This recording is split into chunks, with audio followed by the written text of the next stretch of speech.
Hello and welcome to vital mathematics. अभी तक हमने एक्सरसाइज 1.4 के शुरुआत के 3 क्वेश्चन को कंप्लीट कर चुके हैं और आज के लेक्चर वीडियो के अंदर हम बाकी के दो क्वेश्चन हमारे पास बचे हुए हैं। एक तो हमारे पास रिप्रेजेंटेशन का देके रखा हुआ है एंड दूसरा जो हमें रैशनलाइज करना है क्वेश्चन नंबर 5th यानी 4th एंड 5th आज के इस लेक्चर वीडियो के अंदर कंप्लीट करने वाले। चलो जरा स्टार्ट करते हैं। देखो क्वेश्चन के अंदर हमारे पास क्या बोल के रखा हुआ है कि represent root 9.3 on the number line. हमें करना क्या है कि रूट 9.3 को नंबर लाइन के ऊपर रिप्रेजेंट करना। तो इसका मेथड क्या होता है अभी जरा इसको समझने वाले। हमने रूट 2 को समझ लिया है, रूट 3 को समझ लिया है, रूट 5 को भी समझ लिया है, लेकिन अगर कभी हमारे पास ऐसे नंबर्स आ जाते हैं जैसे 9.3 इन्होंने दे दिया है, या फिर मैं ऐसा लिख देता हूँ 9 पॉइंट में, या फिर 9 पॉइंट में 47 लिख देता हूँ, ठीक है। तो ऐसे नंबर को हम कैसे रिप्रेजेंट करते हैं इसके प्रोसीजर को जरा 1 बाय 1 समझने की कोशिश करना। क्लियर हो गई बात? ठीक है, दो ध्यान से। तो क्योंकि अब ये पावर पॉइंट है तो इसके ऊपर तो हो नहीं सकता, तो हम जाएंगे अपने दूसरे स्क्रीन के ऊपर।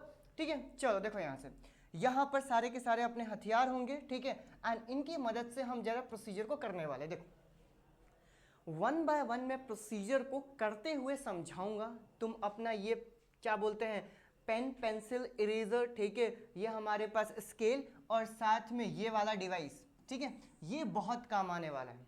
ठीक है, 1 बाय 1 करके मैं प्रोसीजर को समझाऊंगा।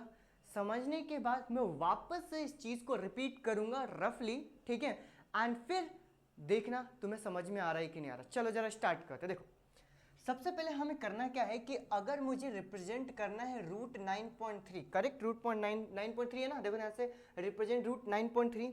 चलो देखो, तो हमें करना क्या है कि रूट 9.3 अगर मुझे रिप्रेजेंट करना है तो एग्जैक्टली हमें 9.3 की लेंथ जो है ए बी को बनाना पड़ेगा। 1 बाय 1 जरा करते हैं।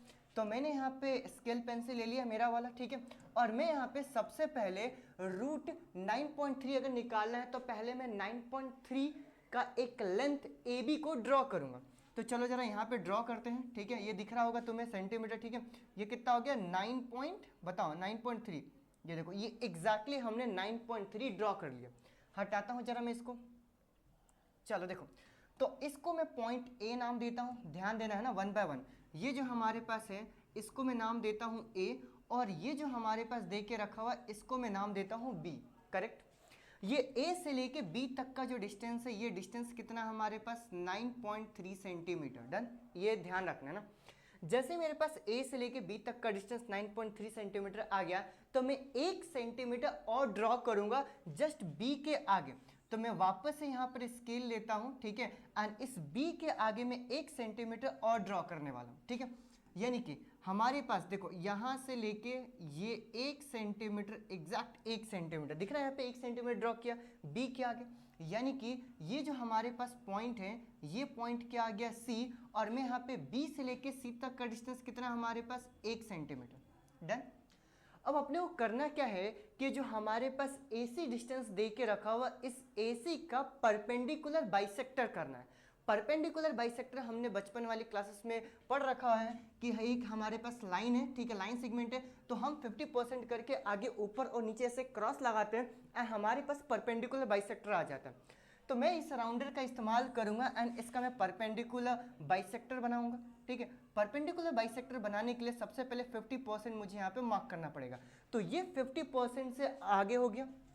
जैसे मेरे पास, एक मिनट देखो, जैसे ये मेरे पास 50% से ज़्यादा हो गया तो मैं इसके ऊपर अब जरा मार्क करूंगा। देखो यहाँ से ये 50% से ऊपर हो गया तो मैं जरा इसको ऊपर लेके जाता हूँ और मैं यहाँ से ऐसे मार्क करता हूँ। डन, समझ में आया? यहाँ से मैं ऊपर मार्क किया मैंने, वैसे ही मैं इसको नीचे भी मार्क करूँगा। इस रूलर को जरा और नीचे कर देते हैं। देखो यहाँ पर नीचे मैंने ऐसे मार्क किया है। डन, आगे चलते हैं, जरा थोड़ा सा और आगे कर लेता हूँ।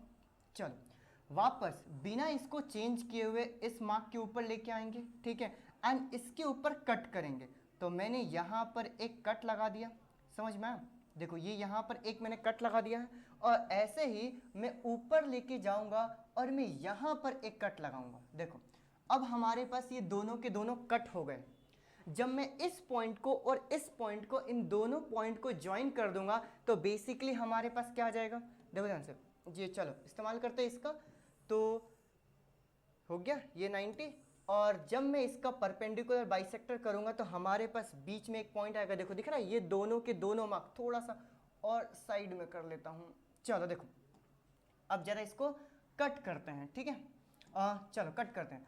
तो यहाँ पर मैंने ये ड्रॉ कर दिया परपेंडिकुलर बाइसेक्टर, देखो ध्यान से, एग्जैक्ट हमारे पास परपेंडिकुलर बाइसेक्टर आ गया। ये परपेंडिकुलर बाइसेक्टर क्या करता है कि इस पूरे AC लाइन सेगमेंट को, ध्यान देना ना, ये A से लेके C तक के लाइन सेगमेंट को दो इक्वल पार्ट्स में बांटता है। और हम क्या करेंगे, वापस इसकी मदद से यहाँ पर ध्यान देना है ना, यहाँ पर हम क्या करेंगे, एक सेमी सर्कल ड्रॉ करेंगे, ठीक है, डन। देखो ध्यान से, यहाँ पर हम एक सेमी सर्कल ड्रॉ करेंगे, देखो ये ऑटोमेटिक सेमी सर्कल A के ऊपर आके टच करेगा, दिख रहा, ये A के ऊपर आके टच हो गया, डन। अब इसको हमने वापस से साइड कर दिया, यानी देखो पहला प्रोसीजर क्या था कि हमने AB लाइन सेगमेंट ड्रॉ किया, ठीक है, ये कितना 9.3 सेंटीमीटर का। फिर मैंने BC ड्रॉ किया, कितना 1 सेंटीमीटर का, ये 1 सेंटीमीटर हमारे पास ड्रॉ हो गया। उसके बाद क्या करना है कि इस AC का परपेंडिकुलर बाइसेक्टर ड्रॉ करना है। परपेंडिकुलर बाइसेक्टर इसको दो इक्वल पार्ट्स में डिवाइड कर देगा। एंड अगेन उसके बाद ये B के ऊपर बिल्कुल एक परपेंडिकुलर लाइन ड्रॉ करनी है, देखो ध्यान से। तो यहाँ पर मैंने एक इसके ऊपर परपेंडिकुलर लाइन ड्रॉ कर दी, चलो लाइन को ड्रॉ करते हैं। देखो एग्जैक्टली B के ऊपर ये हो गया B, और इसी के ऊपर जब मैं एग्जैक्टली परपेंडिकुलर ड्रॉ करूंगा तो इस पॉइंट को मैं नाम देता हूं, अभी ये हो गया ABC, इसको मैं नाम देता हूं O, और इसको मैं नाम देता हूं D। ये जो हमारे पास लाइन है, इस लाइन को थोड़ा सा और आगे इंक्रीज कर देंगे, ठीक है, ये जो हमारे पास लाइन जा रही है इसको मैंने थोड़ा सा और आगे इंक्रीज कर दिया। एंड अगेन यहाँ से, ये दिख रहा है तुम्हें, ये वाले पॉइंट से मैं इसका मेजरमेंट लूंगा, देखो ध्यान से, ये हो गया इसका मेजरमेंट, दिखा। एंड वापस से इसको हम क्या करेंगे, ड्रॉ कर देंगे। तो ये जो हमारे पास पॉइंट आएगा, ध्यान देना, ये जो हमारे पास पॉइंट आएगा, यही पॉइंट क्या आएगा, √9.3। और ये जो √9.3 है ना, ये कहाँ से होता है, ध्यान रखना, ये O से होता है 9.3। ये हाँ हमारे पास पूरा पूरा रिप्रेजेंटेशन। एक बार और समझते हैं इस चीज़ को। देखो मैं तुम्हें ये बोल रहा हूँ, रफ में बता रहा हूँ ना, कि हमें एक AB लाइन सेगमेंट ड्रॉ करना है, ठीक है। उसके बाद फिर मुझे वापस से 1 सेंटीमीटर और आगे इसको इंक्रीज कर देना है, ये 1 सेंटीमीटर C और इंक्रीज करना है। फिर यहाँ पे परपेंडिकुलर बाइसेक्टर ड्रॉ करके यहाँ पे एक सेमी सर्कल आएगा, फिर इसके ऊपर से इस लाइन को बढ़ा के यहाँ से फिर से नीचे कट कर देना, और यही पॉइंट कितना है मेरे पास, √9.3। वापस चलते हैं, और ये हमारे पास पूरा का पूरा इसका क्या हो गया, रिप्रेजेंटेशन। अगर नहीं समझ में आया तो इसको फिर से रिपीट करके देखो। हमें क्वेश्चन रिपीट तो क्या बोलते हैं, रिप्रेजेंट करने को बोला गया था, तो हमने इसका रिप्रेजेंटेशन पूरा का पूरा यहाँ पर कर दिया। समझ में आ गई बात, आगे बढ़ते हैं। तो इसका रिप्रेजेंटेशन हम कर चुके हैं। इसके आगे जब हम जाते हैं तो अब क्वेश्चन नंबर 5 के अंदर हमारे पास क्या दे के रहा हो कि रैशनलाइज करना है। तो रैशनलाइज करना तो हमें आता है, चलो जरा जल्दी फटाफट कंप्लीट करते हैं इस क्वेश्चन को। देखो, rationalise the denominator of the following, हमें इसको रैशनलाइज करना है। क्या दे के रखा हो क्वेश्चन दे के रखा हो 1/√7। तो जब भी हमारे पास सिंगल नंबर आता है तो हम ऊपर और नीचे एग्जैक्टली सेम नंबर से मल्टीप्लाई कर देते हैं, यानी कि √7/√7, डन। जब मैं √7 का मल्टीप्लाई 1 से करूंगा तो ये कितना आ गया, √7 अपॉन में नीचे √7 इंटू में √7, क्या मैं √7 का होल स्क्वायर लिख सकता हूँ, √7 का होल स्क्वायर क्या आ जाएगा, तो ये आ जाएगा 7। ये हो गया मेरे पास आंसर। आगे बढ़ते हैं नेक्स्ट क्वेश्चन की तरफ। इसको भी रैशनलाइज करना, हम बहुत सारे क्वेश्चन रैशनलाइजेशन के कर चुके हैं एग्जांपल के अंदर ही। तो 1 में √7 माइनस में √6 दे के रखा है, मैं ऊपर और नीचे किससे मल्टीप्लाई करूंगा, मैं मल्टीप्लाई करूंगा √7 प्लस में √6 डिवाइडेड बाय क्या आ जाएगा, √7 प्लस में √6, डन। क्लियर हो गई बात। अब ये 1 का मल्टीप्लाई जब मैं इन दोनों से करूंगा तो मेरे पास क्या आ गया, √7 प्लस में √6 डिवाइडेड बाय, यहाँ पर जरा ध्यान से देखो, क्या तुम्हें फॉर्मूला दिख रहा है, ये फॉर्मूला किसका है, a माइनस में b, और यहाँ पे क्या दिख रहा है, a प्लस में b। जब मैं इन दोनों को मल्टीप्लाई करूंगा तो फॉर्मूला बनता है a² माइनस b²। इसको हटाते हैं, माइनस आएगा ना, बोल सही रहा हूँ, लिख गलत दिया है मैंने, चलो a² माइनस में b², यानी कि यहाँ पर भी a माइनस में b और यहाँ पर भी a प्लस में b दिख रहा है। तो ऑटोमेटिक क्या मैं तुम्हें यहाँ पर ये कर दूँ कि मेरे पास हो जाएगा √7 का स्क्वायर माइनस में √6 का स्क्वायर।